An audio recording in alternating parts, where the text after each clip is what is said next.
আমার একটা সম্মান আছে না, আমি নিচে ঘুমাইতে পারুম না। তুই নিচে ঘুমাইবি না। ওই ওরে ধর, ওরা এখনই ঘরের থেকে বাইর করে দিমু। না ঘুমামু। ঠিক আছে, মনে থাকে যেন। এখন তুই নিচে যা, আমরা এখন খাটের ভিতর ঘুমামু। যা ঘুমা। ইসিরে মুতে ধরে গেল গা। এই তুই ঘুমা, আমি মুইতে আহি। এই কেডারে বাথরুমে গেছত বাইর।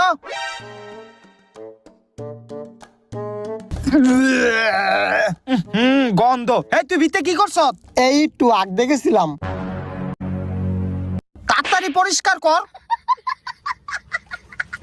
গন্ধ। পোলাটির যে ঘরটা ভাড়া দিলাম, দেখি অগ কি খবর। কেউ বাবারা আসনি? হ কাকা, আসি তো। তুমি এটা কি করতাছো? এই তো কাকা, ভূতেরে দিয়ে একটু কাম করাইতাছিলাম। বাবারে ভূত। কিরে কাকাই ধরাই গেল কাকে? তুই কাম কর।